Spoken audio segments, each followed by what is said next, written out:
Hello, magandang hapon po sa ating lahat. Magandang hapon po sa ating lahat. Ngayon po ay tuturo na naman natin sa inyo ang isang ritual gamit po ang ating mga buhok. So maaari natin itong gawin ng kahit anong araw.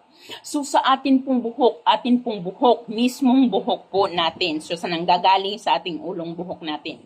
Ito po ay upang sa atin lamang iikot ang kanyang buong pagkatao. Kumbaga lahat at buo niyang atensyon ay magiging iyo lamang. So, kailangan lamang natin ng buhok mismo na galing sa ulo mo. Hindi po yung nalaglag, kumuha ka ng buhok galing sa ulo mo. So, isang piraso po lamang. Pwede ito lalaki, babae ito babae, babae ito lalaki, lalaki ito babae.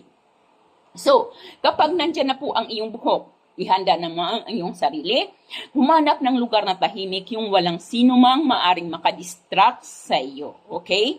Kapag nandiyan ka na sa isang tahimik na lugar na wala nang maaring makadistract sa iyo, ay mag-concentrate ka at isipin mo ang tao na iyong pinapatungkulan ng ating gagawing ritual.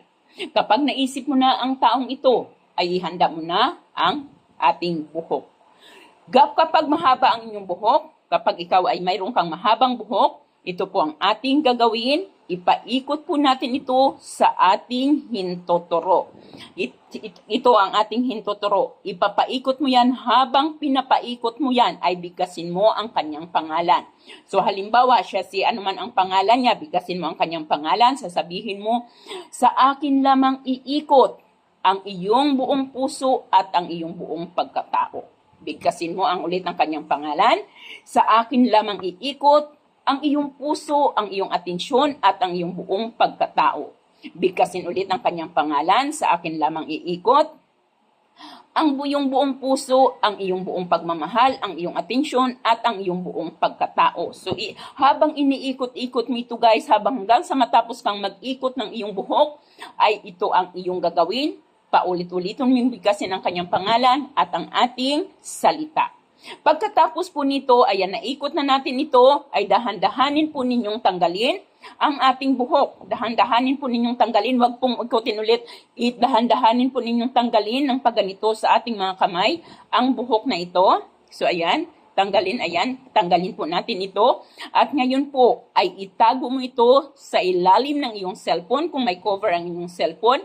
Kung hindi nyo naman ito mailagay sa inyong cellphone, ay ilagay mo ito sa iyong wallet. Ilagay mo ito sa iyong wallet at hayaan mo ito doon hanggat kailan mo gusto. Makikita mo guys, basta buo ang iyong patiwala at talagang tama ang iyong pagkakagawa, makikita mong taong ito ay magiging iyo lamang ang kanyang buong atensyon at ang kanyang buong pagkatao. Kapag ikaw naman ay lalaki naman, pagbuhok mo naman ay sobrang iksi. So ang gagawin po natin ay ilagay natin ito sa ating mga palad.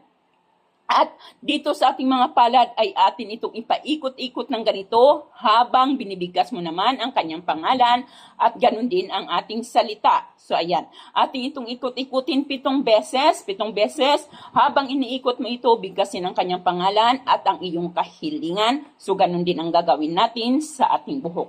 Gagawin po natin ito ng kahit anong araw, kahit anong oras, basta't pakiramdam mo doon ay malakas ang iyong enerhiya at talagang pakiramdam mo ay gustong-gusto mo itong gawin. Ayan po lamang, maraming salamat at magandang hapon po sa ating lahat.